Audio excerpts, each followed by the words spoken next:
Sistem yang berjalan saat ini diciptakan untuk menindas dari Washington hingga Beijing, dari ruang rapat PBB hingga kantor korporasi multinasional. Di sanalah segelintir elit mengatur bumi seperti properti pribadi, dan manusia hanyalah pion yang dikorbankan demi kepentingan mereka. Demokrasi atau bentuk politik apapun hanyalah topeng lusuh untuk menutupi wajah tirani ekonomi yang menguasai segalanya. Perang, kemiskinan, dan krisis yang terjadi bukan sekadar bencana acak apalagi kebetulan, melainkan strategi bisnis yang mengubah darah dan penderitaan menjadi keuntungan. Di saat yang sama, bumi dihisap habis-habisan, hutan dibabat, laut diracuni, udara direnggut, dan generasi mendatang dirampas ruang hidupnya demi keserakahan. Reformasi sendiri sudah mati dicekik sistem yang mengutuhkan penguasa. Manusia saat ini tidak butuh reformasi lagi, tetapi butuh penghancuran total. Dunia butuh revolusi besar. Tapi pertanyaannya, mengapa revolusi besar itu dibutuhkan?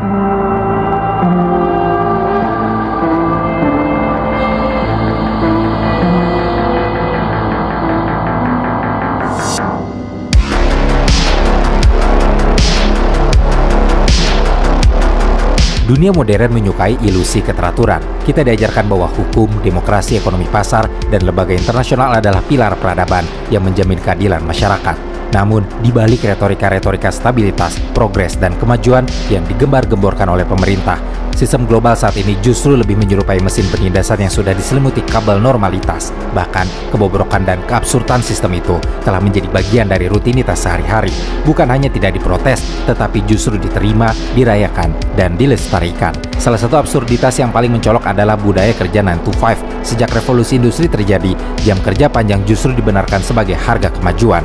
Hari ini, masyarakat bahkan telah menganggapnya sebagai standar profesional. Pada realitasnya, budaya kerja ini telah menciptakan burnout massal dan stagnasi kesejahteraan. Studi dari World Health Organization alias WHO dan International Labour Organization alias ILO telah menunjukkan bahwa bekerja lebih dari 55 jam per minggu terbukti meningkatkan risiko stroke hingga sebesar 35% dan penyakit jantung hingga sebesar 17%. Ironisnya, dengan risiko kesehatan yang sangat besar, tetapi jutaan pekerja di kota besar yang bekerja penuh waktu masih tidak mampu membayar sewa atau biaya hidup layak. Masyarakat dunia hari ini seolah hidup dalam paradoks yang menyedihkan, di mana ketika kita bekerja lebih keras, justru sering berarti hidup lebih miskin. Namun, budaya ini tetap dipuja dan tidak disinggung sebagai sistem yang membunuh produktivitas dan kesehatan publik. Selain itu, ada hal yang lebih absurd, seperti harga pendidikan dan kesehatan yang diperlakukan seperti instrumen investasi dan penggerak ekonomi, bukan lagi pemenuhan hak asasi. Di banyak negara, biaya kuliah meroket jauh melampaui inflasi. Di Amerika Serikat saja, hutang mahasiswa mencapai nominal 1,77 triliun dolar pada tahun 2023, angka yang jauh lebih besar dari PDB banyak negara berkembang. Pendidikan hari ini dipasarkan sebagai jalan keluar dari kemiskinan, tapi kenyataannya sering menjadi perangkap hutang jangka panjang. Hal serupa terjadi di bidang kesehatan. Laporan terbaru dari WHO dan Bank Dunia pada tahun 2023 menyebutkan bahwa ada 55 juta orang yang terjerumus ke dalam kemiskinan ekstrim karena harus membayar biaya kesehatan mereka sendiri. Sementara 289 juta orang yang memang sudah hidup dalam kemiskinan ekstrim dan harus mengeluarkan uang untuk biaya kesehatan justru semakin miskin dan terpuruk. Di Afrika saja, berdasarkan data yang dikeluarkan WHO African Region, ada lebih dari 150 juta orang yang terdorong ke dalam jurang kemiskinan akibat biaya kesehatan. Sebagian besar dari mereka harus membayar langsung karena tidak ada perlindungan finansial. Ini sebenarnya bukan tragedi yang disebabkan ketidakmampuan masyarakat, tetapi karena sistem telah menjarak kesempatan hidup. Struktur ekonomi global yang ada hanya memperkuat minoritas super kaya dan menjerat mayoritas dalam kemiskinan struktural. Laporan Oxfam pada awal tahun 2024 lalu menunjukkan bahwa kekayaan hanya dari 5 orang terkaya dunia telah berlipat ganda sejak tahun 2020. Sementara di saat yang bersamaan, ada hampir 5 miliar orang yang menjadi semakin miskin. Ini bukan menunjukkan distribusi ulang kekayaan, melainkan perampokan sistemik yang dibalut menggunakan narasi ekonomi dengan sebutan pasar bebas. Lebih lanjut lagi, masyarakat hari ini dihadapkan pada krisis iklim. Meski banyak pihak yang berkata dan mengklaim bahwa mereka peduli pada kondisi yang mengancam ini, tetapi realitasnya sangat kontras sekali. Saat ini saja, perusahaan pertambangan dan energi fosil malah meraup keuntungan yang sangat besar, hasil dari mengeruk kekayaan alam tanpa batasan. Hasilnya dinikmati oleh segelintir elit yang makin merusak bumi. Data dari Oxfam menyebutkan bahwa 1% orang terkaya di dunia berkontribusi atas emisi karbon yang jumlahnya 2 kali lebih besar daripada separuh orang termiskin di dunia. Krisis ekologis yang ada bukan diselesaikan oleh mereka, justru bumi semakin dieksploitasi demi modal dan keuntungan.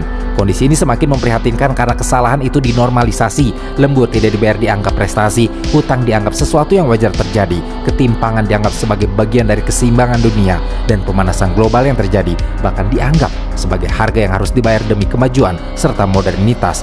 Masalahnya, ketika masyarakat semakin menganggap bahwa semua itu adalah hal yang normal, maka sama saja masyarakat juga memberikan lampu hijau kepada sistem yang bobrok dan menindas untuk terus melakukan eksploitasi serta ketidakadilan pada masyarakat.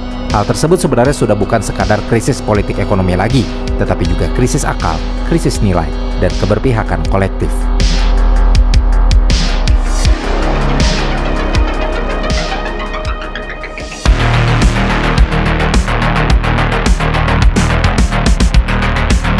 Di tengah kondisi sistem yang semakin bobrok, reformasi yang dulu diucapkan diperjuangkan dengan penuh harapan karena dianggap sebagai solusi untuk memperbaiki kebobrokan, hari ini hanya sebatas mantra kosong yang tidak berdaya dihadapkan pada berbagai permasalahan. Reformasi yang ada saat ini telah direduksi menjadi kosmetik politik yang memoles kebijakan supaya fondasi kekuasaan tetap utuh sambil memberi kesan seolah ada perubahan. Sejarah modern telah memberikan bukti bahwa reformasi yang diperjuangkan itu jarang, bahkan hampir tidak pernah menyentuh akar permasalahan. Reformasi justru berhenti di permukaan masalah, dimanfaatkan dan diatur sedemikian rupa agar tidak mengancam arsitektur kekuasaan yang menopang kehidupan segelintir elit ekonomi politik. Contohnya saja reformasi ekonomi yang dipromosikan lembaga seperti IMF dan Bank Dunia sejak 1980-an. Dengan lebar structural adjustment, negara-negara berkembang dipaksa membuka pasar, memangkas subsidi publik, dan memprivatisasi layanan dasar. Retorika yang mereka pakai adalah efisiensi dan pertumbuhan, tetapi kenyataan kebijakan ini sering memotong akses rakyat terhadap pendidikan, kesehatan, dan pekerjaan yang layak. Laporan yang dirilis Bank Dunia pada bulan November 2021 telah mengakui bahwa pandemi COVID-19 memperburuk ketimpangan di mana 60% negara berpenghasilan rendah kini berada dalam atau berisiko tinggi mengalami krisis hutang. Itulah hasil dari reformasi yang dirancang bukan untuk memberdayakan rakyat, melainkan untuk memastikan kelancaran arus modal ke kantong kreditor global. Itu baru dari segi ekonomi. Hal yang lebih buruk bahkan terjadi di ranah politik. Reformasi demokrasi kerap berhenti hanya pada perubahan prosedural, seperti pemilu yang lebih sering, pembentukan partai baru, atau dibuatnya amandemen konstitusi. Perubahan itu seolah seremonial belaka, tetapi tidak mengubah distribusi kekuasaan yang nyata. Menurut laporan Freedom House pada tahun 2024, tingkat kebebasan global mengalami penurunan selama 18 tahun berturut-turut. Meskipun banyak negara mengklaim telah melakukan reformasi demokratis, ini menunjukkan bahwa pemilu atau lembaga baru yang didirikan pasca terjadinya reformasi di sebuah negara sebenarnya tidak otomatis berarti negara itu memiliki nilai demokrasi yang substantif atau memberi hasil serta dampak bagi masyarakatnya, apalagi keadilan sosial. Justru kenyataannya lebih parah. Reformasi lebih sering dipakai sebagai alat untuk mengalihkan energi, perhatian, dan tekanan dari rakyat agar tidak mengancam kekuasaan secara nyata. Contohnya saja saat protes besar meledak, seperti di Chili pada tahun 2019, Lebanon pada tahun 2019, atau yang terbaru ada di Prancis pada tahun 2023. Pemerintahnya merespon rakyat dengan janji-janji reformasi yang menenangkan. Namun, setelah masa bubar, janji-janji itu ditunda, dipangkas, dibatalkan. Bahkan ada pula yang diubah dan diakali agar lebih jinak bagi penguasa.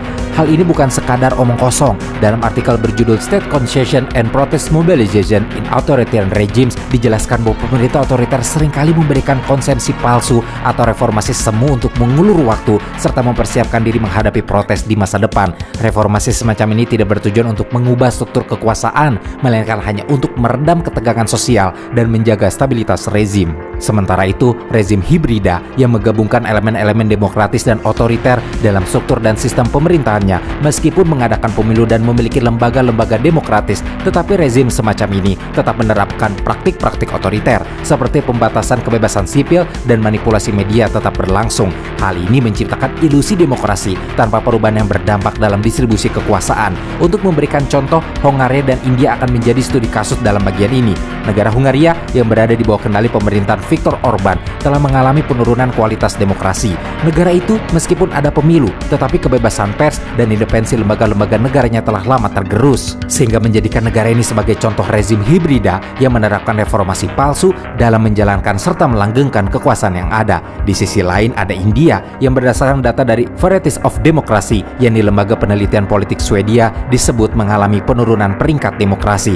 Fakta ini menunjukkan tren bahwa dunia sebagian besar sedang menuju sistem otoritarianisme elektoral. Jadi meskipun ada pemilu, ada parlemen, dan hal-hal lain yang bersifat demokrasi, tetapi di lapangan justru praktik-praktik otoriter semakin mendominasi dan mengurangi kualitas demokrasi. Sekalipun massa menyadari dan memprotes hal ini, tetapi reformasi palsu yang ditawarkan oleh rezim, baik otoriter maupun hibrida, seringkali tidak mengatasi akar masalah, apalagi mengubah struktur kekuasaan yang semakin menindas. Di bidang lingkungan juga terjadi nasib yang serupa. Reformasi global itu kandas. Kesepakatan iklim seperti Paris Agreement tahun 2015 yang disebut-sebut sebagai bagian dari reformasi besar untuk perbaikan iklim dunia ternyata tidak memaksa negara-negara atau korporasi untuk bertindak tegas. Nyatanya mereka malah tetap membiarkan perusahaan bahan bakar fosil memegang kendali ekonomi, meraup keuntungan dari eksploitasi sumber daya tanpa batas, sementara masyarakat menjadi korban dari kerusakan ekologis yang terus meluas. Tidak ada perbaikan atau perubahan ke arah positif. Terbukti bahwa laporan terbaru pada tahun 2023 dari Global Carbon Project yang menunjukkan bahwa emisi karbon dioksida global justru mencapai rekor tertingginya pada rentang waktu 2022 hingga 2023, meskipun negara-negara di dunia telah berkomitmen untuk menurunkannya. Reformasi iklim yang dihasilkan dalam rapat-rapat global hanya menambahkan lapisan regulasi dan target jangka panjang yang bahkan tidak mengikat secara hukum dan tanpa memberikan dampak atau perbaikan yang nyata, sementara penghancuran ekosistem masih terus berlangsung hari demi hari. Dalam konteks-konteks politik, ekonomi hingga iklim tadi, kematian reformasi bukan lagi menjadi metafora puitis belaka, tetapi justru diagnosis penyakit sosial politik. Reformasi yang dielu-elukan hari ini sesungguhnya telah mati karena dia bekerja dalam kerangka yang sama dengan penyakit yang ingin disembuhkannya. Ide reformasi yang ada mengasumsikan bahwa sistem itu pada dasarnya sehat dan hanya butuh sedikit perbaikan, padahal akar masalahnya adalah sistem itu sendiri. Kondisi ini justru diibaratkan seperti kita mencoba memperbaiki kapal yang bocor parah hanya dengan mengecat ulang kapal tersebut dengan jargon-jargon reformasi sehingga memberi ilusi kemajuan dan perubahan, sementara kapalnya tetap terus tenggelam. Lebih buruk lagi, narasi reformasi juga memberi rasa aman palsu. Masyarakat diajak untuk percaya bahwa perubahan bisa dilakukan secara damai dan bertahap tanpa mengganggu status quo. Padahal data ketimpangan dari Oxfam pada tahun 2024 saja menunjukkan bahwa kekayaan 5 orang terkaya dunia kini setara dengan kekayaan gabungan hampir 5 miliar orang dengan ekonomi pas-pasan. Jika jurang ini dibiarkan terus melebar, reformasi sejatinya hanya berfungsi sebagai tirai yang menutupi praktik penjaraan global. Itulah sebabnya, bagi mereka yang melihat realitas tanpa kacamata retorika, reformasi hari ini sudah mati. Reformasi telah kehilangan makna sebagai alat perubahan dan hanya menjadi legitimasi palsu bagi sistem yang korup dan rusak. Jika tujuannya adalah untuk menghentikan penindasan struktural, menghapus eksploitasi ekonomi, dan menyelamatkan planet dari kehancuran, maka reformasi saja mungkin tidak cukup. Dunia ini butuh pembongkaran total, sebuah revolusi yang meruntuhkan sistem yang sakit dan bobrok untuk dapat membangun tatanan baru yang benar-benar adil dan berkelanjutan.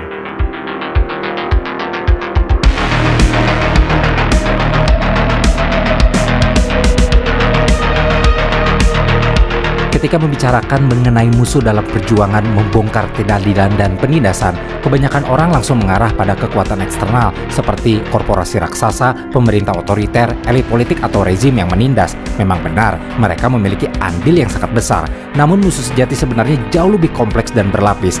Sistem yang menindas ini bukan hanya sekedar struktur yang berdiri di luar diri manusia. Sistem tersebut adalah konstruksi sosial ekonomi politik yang diciptakan, dipertahankan, dan diperkuat oleh interaksi manusia dalam sistem itu sendiri, termasuk cara berpikir dan berperilaku sehari-hari. Jika bicara mengenai sistem, World Inequality Report pada tahun 2022 telah mengungkapkan fakta kejam yang menyebutkan bahwa hanya 10% orang terkaya menguasai hampir 60% total kekayaan dunia, sementara ada sebanyak 50% populasi global yang terjebak di ujung kemiskinan dan ketidakmampuan memiliki akses dasar kehidupan.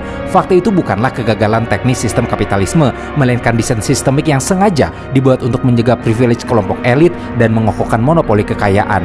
Sistem ini mereproduksi ketimpangan secara generasi ke generasi, mengunci mayoritas dalam kemiskinan struktural dengan menggunakan lembaga-lembaga politik dan ekonomi sebagai alat pengontrol. Ketika sistem ini berjalan, kesenjangan bukan hanya bertahan, tetapi melebar secara cepat dan pasti. Dampak menghancurkan dari sistem ini juga sebenarnya tidak hanya mempersoalkan kekayaan, tetapi juga kerusakan lingkungan. Carbon Majors Report yang dirilis pada tahun 2017 menemukan bahwa hanya ada 100 perusahaan energi fosil terbesar yang mau bertanggung jawab atas lebih dari 70% 50% emisi karbon industri sejak tahun 1988, sisanya melepaskan tanggung jawabnya dan tidak terjerat hukum. Angka tersebut mengejutkan karena menunjukkan dengan jelas bahwa kerusakan planet bumi sangat dikendalikan oleh oligarki bisnis yang mengutamakan keuntungan tanpa peduli akibat ekologis. Ironisnya, upaya global mengatasi perubahan iklim justru sering dibajak oleh korporasi-korporasi di lewat kebijakan setengah hati dan kampanye hijau palsu atau istilah kerennya greenwashing yang menunda tindakan nyata untuk perbaikan bumi. Namun, meskipun sistem memang punya andil yang sangat besar dalam berbagai permasalahan yang terjadi,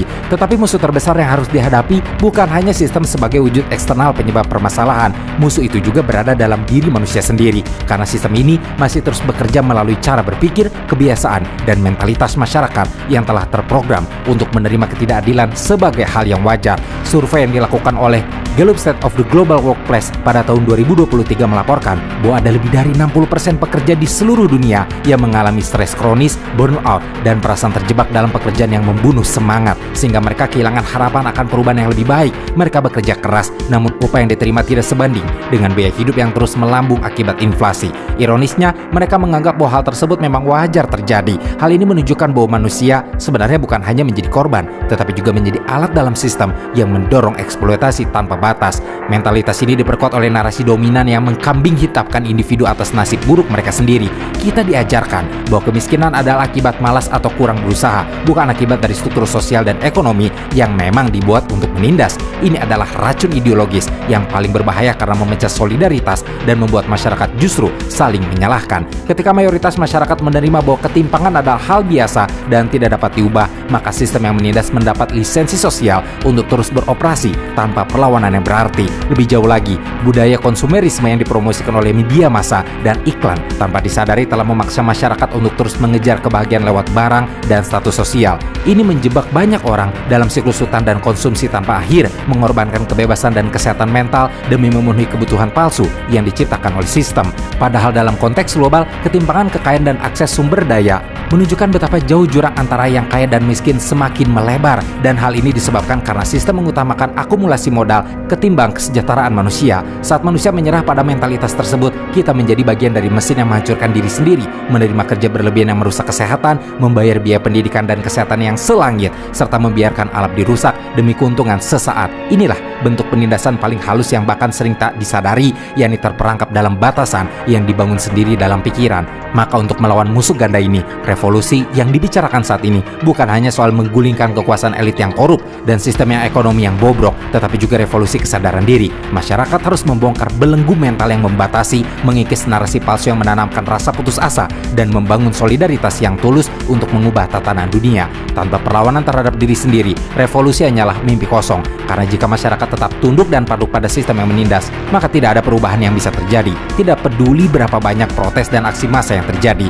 masyarakat harus memulai dari dalam, dari pemahaman bahwa sistem yang menindas juga menanamkan belenggu psikologis dan budaya yang mematikan. Hanya ketika masyarakat luas berhasil membebaskan diri dari belenggu itu, saat itulah revolusi bisa dimulai dan terjadi untuk menciptakan perubahan besar. Perubahan yang bukan hanya politis dan ekonomi, tetapi juga perubahan fundamental dalam cara kita berpikir, bertindak, dan bersatu sebagai manusia yang merdeka dan bermartabat.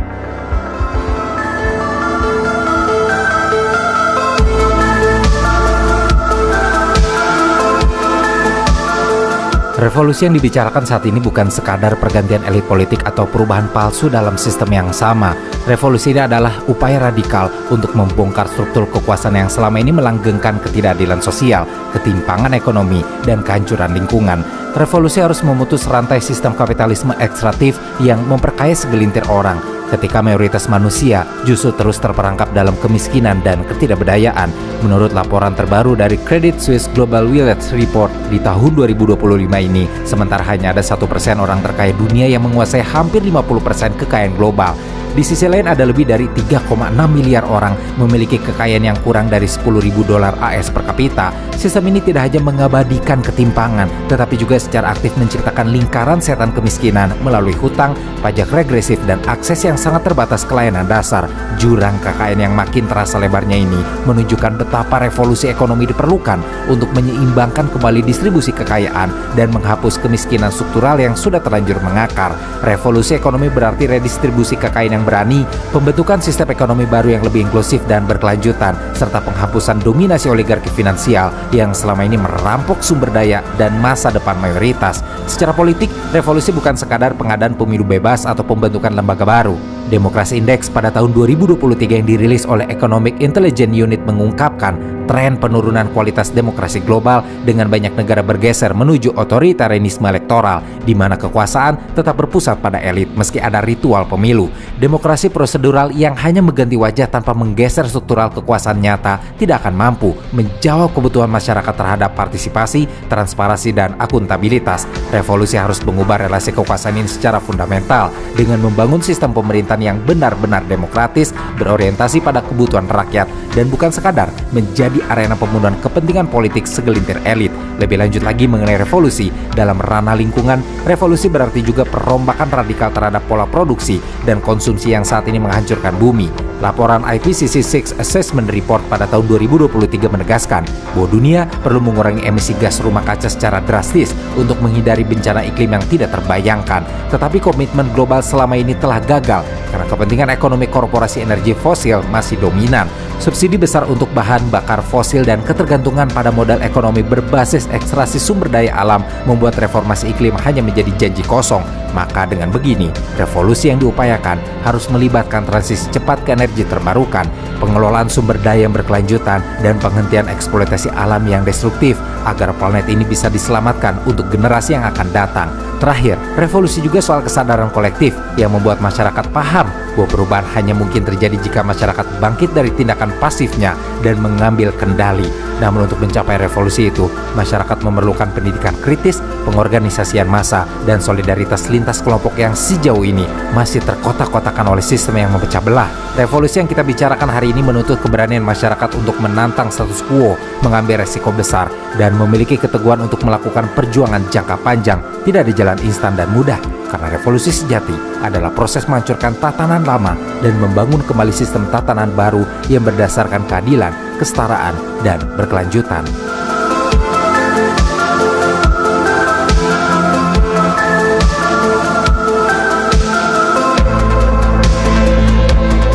Namun di setiap revolusi, betapapun mulianya tujuan dan besarnya dukungan rakyat, tidak akan pernah luput dari resiko kegagalan.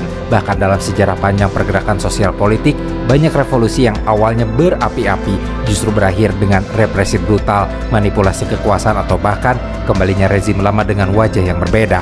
Resiko kegagalan ini juga bukan hanya berasal dari kekuatan lawan yang superior secara militer atau ekonomi, tetapi ada pula yang berasal dari kerumitan dinamika internal gerakan revolusioner itu sendiri.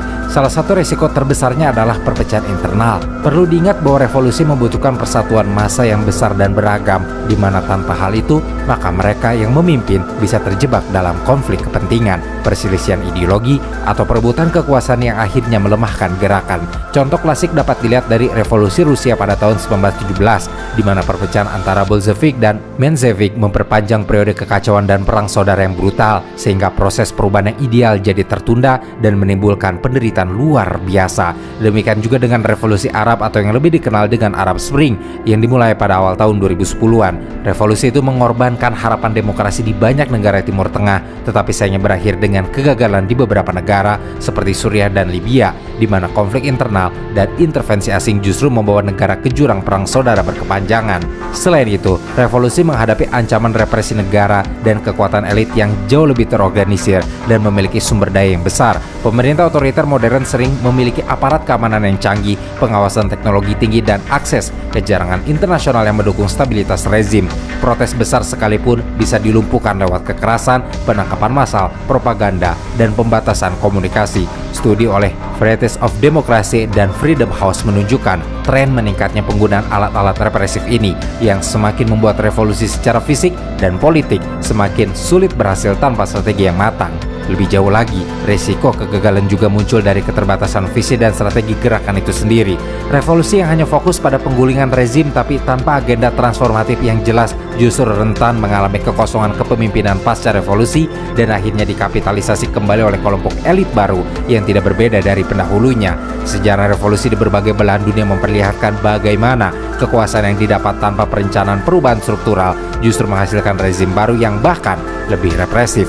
Misalnya revolusi Iran pada tahun 1979 yang menggulingkan Shah Muhammad Reza Pahlavi dan membuka jalan bagi rezim teokratis yang ketat, atau beberapa revolusi di Amerika Latin yang diikuti oleh kudeta militer dan rezim otoriter baru. Resiko lainnya yang tidak kalah besar juga terletak pada terperangkapnya masyarakat dalam jebakan psikologis dan budaya. Ketika rasa takut akan kekerasan, ketidakpastian ekonomi, dan ketidakstabilan politik menjadi lebih dominan daripada harapan terhadap perubahan, maka dukungan massa bisa menurun drastis. Fenomena ini dapat diamati dalam penurunan partisipasi protes di beberapa negara setelah gelombang revolusi awal, seperti di Hong Kong pasca protes besar 2019 atau di Chile pasca kerusuhan 2019 yang berakhir dengan janji-janji reformasi yang tidak ditepati. Selain itu, faktor pengaruh eksternal yang dapat menggagalkan revolusi tidak dapat diabaikan. Intervensi negara asing baik melalui diplomasi, ekonomi, bahkan militer seringkali mengubah jalannya revolusi, bahkan menghancurkannya. Contohnya saja kudeta di Chile yang didukung oleh Amerika Serikat pada tahun 1973. Kudeta itu berhasil menggulingkan pemerintah Salvador Allende yang muncul dari jalur revolusi demokratis, tapi kemudian kudetanya tidak sesuai harapan dan memperburuk keadaan. Hal ini membuktikan bagaimana kekuatan asing dapat merusak harapan rakyat terhadap revolusi demi menjaga kepentingan geopolitik dan ekonomi. Kegagalan revolusi pun bukan hanya persoalan kalah menang di medan politik, tetapi juga perangkap utopia tanpa realisme. Maksudnya, revolusi yang gagal merancang sistem baru yang realistis dan dapat dijalankan akan menghasilkan kekacauan sosial yang memperburuk penderitaan rakyat. Kondisi ini membuat rakyat semakin kehilangan kepercayaan pada perubahan dan malah menguatkan narasi bahwa sistem yang ada saat ini sudah yang terbaik, atau revolusi hanya membawa kehancuran. Maka revolusi sesungguhnya harus disiapkan dengan pemahaman mendalam tentang realitas sosial ekonomi, jaringan kepemimpinan yang solid, dan strategi komunikasi efektif agar mampu bertahan dan menang. Dan jika belajar dari sejarah, maka masyarakat seharusnya dapat memahami bahwa revolusi baru dapat berhasil ketika didukung oleh solidaritas rakyat yang luas, kepemimpinan visioner, dan momentum yang tepat. Contohnya saja revolusi Prancis pada tahun 1789 yang meskipun penuh kekerasan tetapi berhasil membuka era baru hak asasi manusia dan demokrasi modern. Contoh lainnya adalah revolusi India yang dipimpin Mahatma Gandhi dengan strategi non-kekerasan juga menjadi contoh sukses dari revolusi moral dan sosial yang didukung oleh solidaritas yang kuat dan kepemimpinan visioner. Di abad ke-21 ini, revolusi digital dan sosial sebenarnya sudah bertumbuh di berbagai penjuru dunia. Meskipun belum sempurna, tetapi sudah menunjukkan potensi kekuatan rakyat dalam mengubah sistem melalui berbagai bentuk perlawanan dan inovasi. Pada akhirnya, meskipun risiko kegagalan revolusi sangat nyata dan harus dihadapi dengan kesadaran penuh, tetapi risiko itu memang bukan alasan untuk menyerah pada sistem yang sudah terbukti tidak mampu menjawab kebutuhan keadilan dan keberlanjutan. Jika revolusi tidak dilakukan, maka ketidakadilan, eksploitasi, dan kehancuran lingkungan akan semakin dalam dan luas, membatasi ruang hidup dan masa depan umat manusia.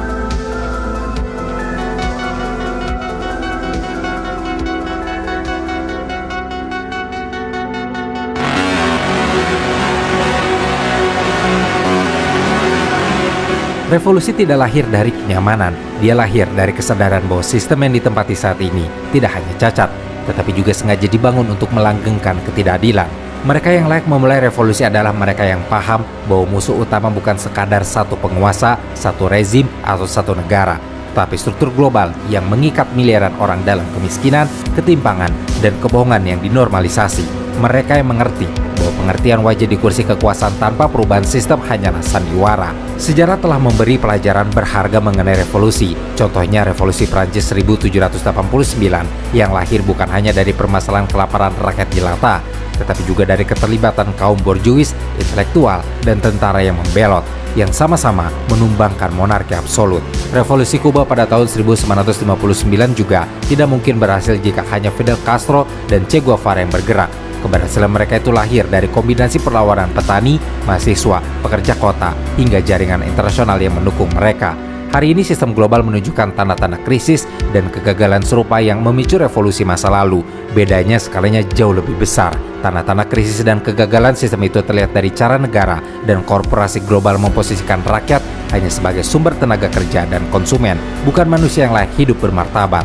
International Labour Organization atau ILO mencatat bahwa pada tahun 2023 lebih dari 4 miliar orang di dunia atau setara dengan lebih dari separuh populasi, tidak memiliki perlindungan sosial yang memadai, termasuk asuransi kesehatan, pensiun, atau bantuan pengangguran. Tanpa jaring pengaman sosial alias jaminan tadi, satu krisis saja, misalnya bencana alam, PHK, atau penyakit, bisa menghancurkan hidup seseorang secara permanen.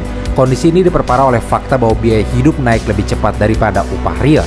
Menurut laporan terbaru OECD, rata-rata gaji real di banyak negara anggota mengalami stagnasi selama 1 dekade terakhir, sementara harga kebutuhan pokok seperti pangan dan perumahan melonjak tajam.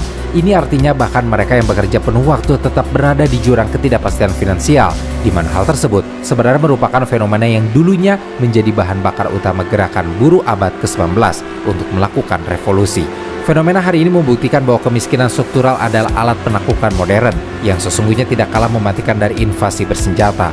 Namun revolusi bukan hanya tugas mereka yang paling miskin, mereka yang memiliki kesadaran, akses informasi, dan jaringan sosial justru memegang peran penting. Di Hong Kong pada tahun 2019 misalnya, protes besar melawan RUU ekstradisi dipicu oleh aktivis mahasiswa, tetapi mereka mendapatkan kekuatan besar karena dukungan pekerja, akademisi, dan diaspora yang menyebarkan pesan mereka secara global.